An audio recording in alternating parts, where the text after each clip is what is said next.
Peah Perek Gimel Mishnah Zayin. The Mishnah is going to discuss last Mishnah. We talked about certain halachot which required karka kol shehu. Okay, for example, at the end we're talking about karka kol shehu. We're obligated to Peah according to Rabbi Akiva. So then we learned about a bunch of different halachot that required karka kol shehu, bikurim, kruzbom, and kinyan. Those were some of the examples that we learned in previous Mishnayot. Okay, so the Mishnah continues to talk about karka kol shehu, some other halachot that are relevant to the notion of having a certain amount, a minimal amount of karka, of land. Says the Mishnah, hakotev nechasav shchiv meira.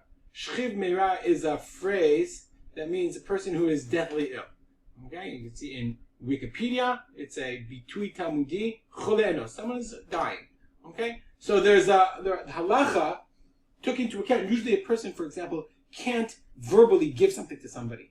But we see a matnat shchiv meira, someone who, if the shchiv meira says give something to somebody, we're very much afraid that even a small amount of anguish or concern or whatever will send him over the edge. So halacha takes into account his fragile situation under certain circumstances. So says the Mishnah, someone kotev nechasav, usually if he's dying, he's not going to write it to himself. He's going to tell somebody. He says, "Give my money." There's no real such thing as a will in halacha. As soon as a person dies, his money goes to his yorshim, and he has no control over that. The halachot of Yerusha, according to the Torah, are automatic. So let's say, for example, I don't want my kids to have my money. I want it to go to my brother's friends, whatever. Okay, what I can do is I can give it to them right before I die.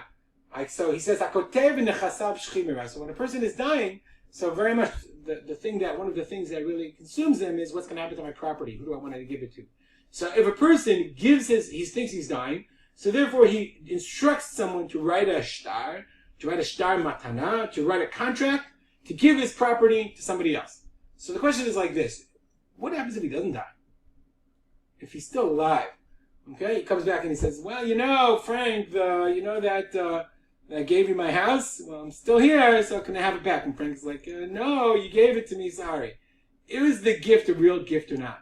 So it says the Mishnah, it all depends. Shi'er karka kol shehu. Let's say I gave all my property except small amount of property, a small amount of land. Then matano matana. Okay, then his gift is a gift. Lo shi'er karka kol shehu, ein matanato matana. So if the person is dying and he says, "I want to give my entire estate to my grandniece," and then he gets better. So the fact that he gives his entire estate, everything, all of his land away, means that he really thought he was going to die. Because if he didn't think he was going to die, he wouldn't have given it all away. But the point is, shi'er karka kol shehu, but if he left over even a small amount of land, then matanato matana. Why? Because if he left some land over, it really means that he he wasn't sure he was going to die. And if he wasn't sure he was going to die, then he really intended to give it over, to give whatever property he gave as a present, even if he wouldn't die later. So therefore, again, shi'er karka kol shehu, if he left something for himself, then matanato matana, even if he doesn't die, then his gift when he was a shchiv meira is a gift. But lo shi'er karka kol shehu, if he didn't leave over any land for himself, then when he gets better, ein matanato matana, because it's clear that when he gave it as a gift, he only gave it because he thought he was going to die. The Mishnah continues. Hakotev nechasav lebanav. Okay, a person is giving over his property to his sons.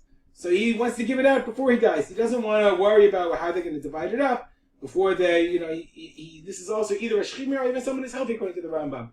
He wants to give his money now, while he can determine, not when they're going to fight about it afterwards.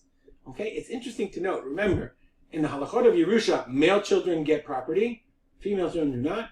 The wife certainly does not get, according to the din of Yerusha, din of inheritance. She gets what's in her ketubah. Okay, when they get married, he writes a ketubah and says, "If I die, you get X, Y, Z." It's not the Yerusha.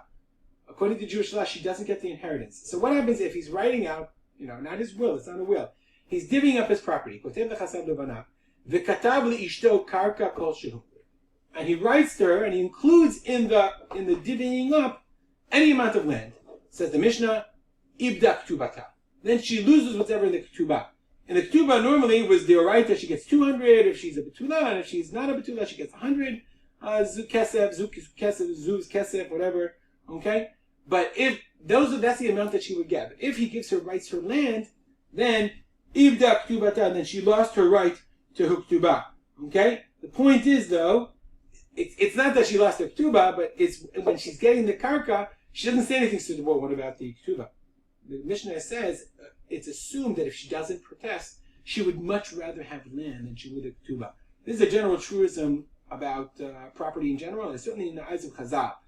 Land was always much more valuable than any metal, than any money. Money is fluid. It comes, it goes. Land, once you own land, it's there to stay. It's still true today. You know, even if your property went down in value, it's not going anywhere. If you own a car, even if you have money in the bank today is not worth, it's not going to be worth what it is worth today, tomorrow. Okay? The same is true of land. If she didn't say anything, if she protests, what about my ketubah? You can either unwrite her out, or you could say, oh, you'll also get your ketubah, and then she gets both.